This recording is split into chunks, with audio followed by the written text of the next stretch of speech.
You're the woman I've been waiting for my whole life, and I'm not ashamed to admit it. Please, let me finish. I'm crazy about you. I've never felt this way about anybody. Listen to me. I feel like a schoolboy again. A schoolboy who desperately wants to make sweet, sweet love to you.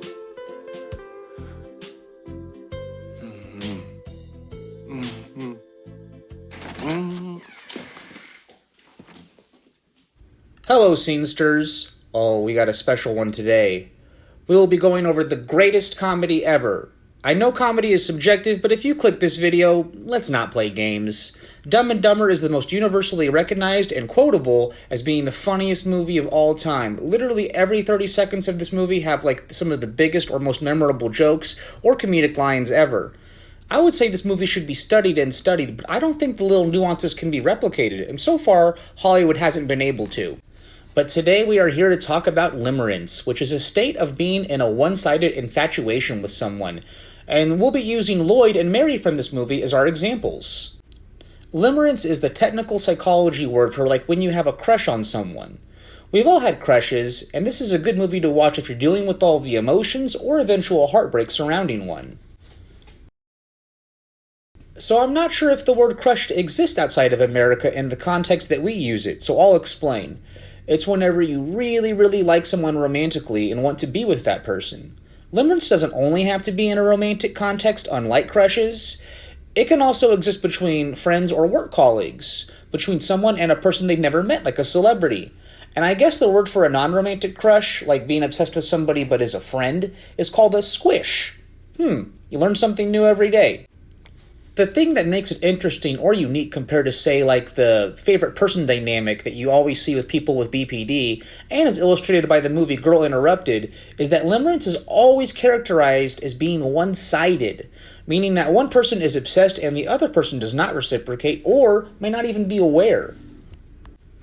The person who has limerence will do a lot of vivid daydreaming about this other person and what their lives would be like together. And this daydreaming is often so intense that it distracts the person with limerence from their daily routines and responsibilities. They can be distracted at work, while driving, or while they should be focused on other things.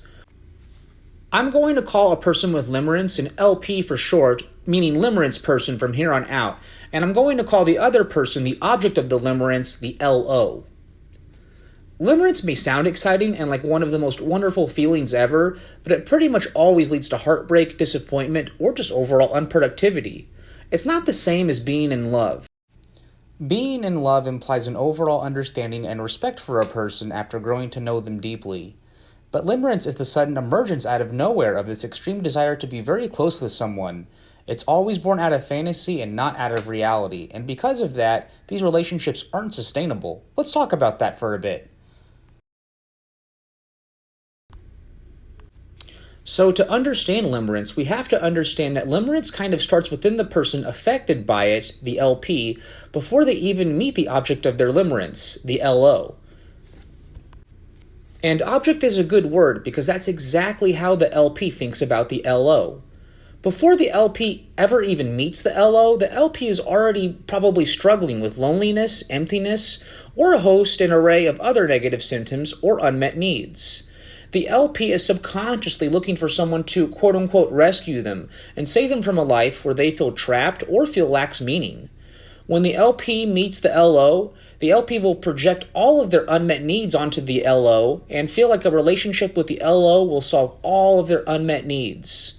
We call this in psychology magical thinking.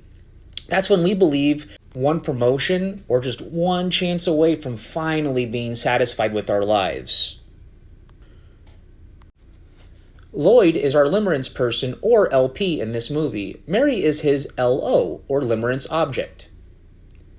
After initially meeting Mary, Lloyd immediately falls into limerence with her. I love how this is one of the earliest scenes in the movie, right after establishing Lloyd as being slow-witted, just to highlight the absurdity and illogical nature of Lloyd's intense interest with a lady that we can tell as the audience he has zero chance with. His only chance would be to kidnap her. Speaking of which, did you know real-life actor Jim Carrey, who played Lloyd, and actress Lauren Holly were actually married in real life? They were married for a little less than a year, but then it didn't work out. I'll talk more about that at the end if you stick around. Anyway, we see all of the signs of limerence like instantly from Lloyd, alternating between being hyper self-conscious to being completely lacking in self-awareness, being in this bizarre state of hyper-focus and yet complete distraction. And we see immediately how this interest is extremely one-sided as Mary awkwardly sits through their encounter. Then when Mary leaves the briefcase, this gives Lloyd a plausible excuse to try and reunite with her, so he's not just stalking her for no reason the rest of the movie, which I'm not sure that he would have done, but either way. From there, Lloyd does everything in his power to reunite with Mary under the pretense of giving her back her briefcase. We're also kind of given a lot of details about Lloyd's life, which serve as clues for why he's a person that'd be vulnerable and susceptible to falling into limerence with Mary. Lloyd's own life has a lot of challenges. He's broke, lives in poverty, can't hold a job. He doesn't have the best self-esteem, and he admits this both directly and indirectly with dialogue. One thing I really like about this movie, even though it's a silly slapstick comedy, is that there's a lot of parts where the actors and actresses play their roles totally straight and serious, and there's a lot of vulnerability in their approach. Realistic to how people actually act, and so these two lovable characters feel like real guys that could really exist. Here in this scene, though, Lloyd brags and admits that a lady actually talked to him, suggesting he is so low on the attractive scale that women are repulsed by him. This goes back to those unmet needs. From there, he convinces his best friend Harry, for better or worse, to come along with him on this trip to deliver the briefcase back to Mary, and our movie takes off, and so do the fantasies. Oh boy, do they. I don't even know what to say about these fantasies. Everything about these fantasies is so perfect and hilarious in how it deals with the psyche and insecurities of Lloyd. Hold on, I gotta pause on this guy for a second. Who the hell is this guy? Whoever he is, give this man an Oscar for taking this nothing, no dialogue role totally life and death serious. Anyway, this is all while Mary is barely even aware of Lloyd in real life.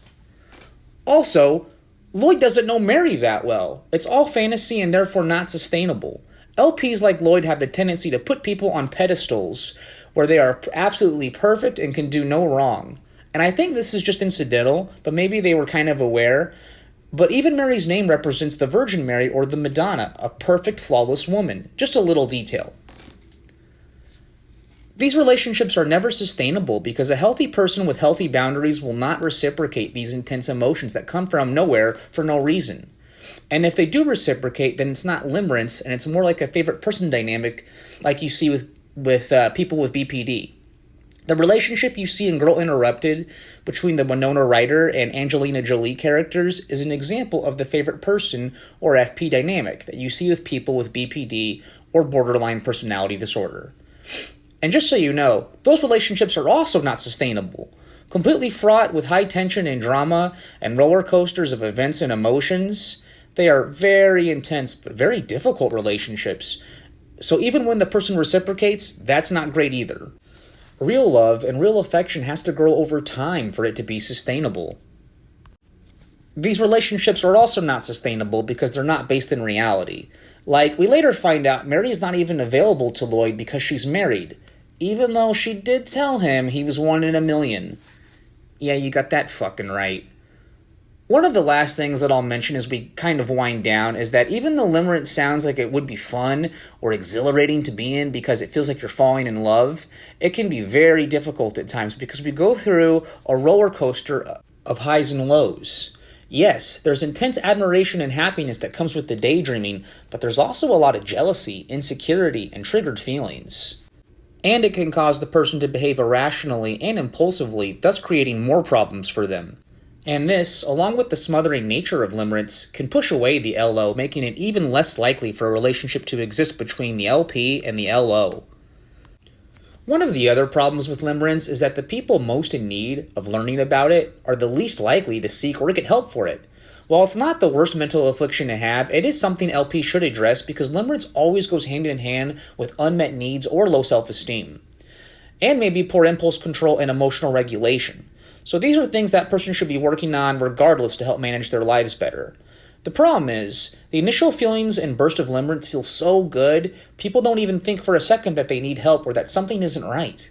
That it's not normal or healthy to be so emotionally invested in something after just one brief occurrence. They don't care. Everything in their minds and bodies is telling them to proceed. That's why you always have to be very careful whenever you develop intense feelings just after meeting somebody new. Now that you're aware that it's actually a sign that you're very dissatisfied in life, and this new person will not be the solution to your problems. How could they be? You just met this person. In real life, actor and actress Jim Carrey and Lauren Holly were in a relationship for several years, and then they actually got married. Lauren was with Jim right as his career exploded, and this changed their relationship dramatically. They went from being a normal couple to being relentlessly hounded, pursued, and harassed by paparazzi and reporters every time they set foot in public. This may have not been their only issue, but the paparazzi hounded the couple so much, literally climbing their fences and photographing them through their windows, that it added a lot of strain on their relationship. On top of that, Jim Carrey's ex-wife either made statements or they were leaked, blaming Lauren for her and Jim's divorce, adding tension and public scrutiny to their relationship. And so they were only married 10 months. Have you ever been in limerence? Did you ever notice that it normally happens after a tough time, like maybe going to a new school or meeting someone new after feeling stuck and disappointed for so long? There's other examples of limerence that I love, like that episode of The Office, Season 4, Episode 14, where Michael falls in love with the chair model and then rides all of the roller coaster of emotions when it comes to limerence. There's also examples I don't like as much, like 500 Days of Summer, where the movie ends with him meeting a new girl, presumably to restart the cycle of limerence all over again. I didn't watch all of this movie, I only watched parts, and they were very whiny, and then I saw most of the ending, and that turned me off for the reason I just mentioned. So it's like the character didn't learn anything, despite the whole movie being about growth and maturity, and how relationships grow us. So I thought the movie missed its own point, but maybe I did, because I didn't even watch all of it. But that's it for now. This is Psychology in Movies. I am Movie Review Justin. If you like this video, go ahead and like and subscribe, as this helps encourage me and helps the channel to grow and reach new people. We just passed 1,000 subscribers. I got tons of ideas myself on more videos to do, but I'm always open to future video ideas or just discussing movies in the comment section in general. So go ahead and leave your comments about this movie, other movies you'd like to see discussed, or about your experience with this topic of limerence. Thanks for watching and stay healthy and informed.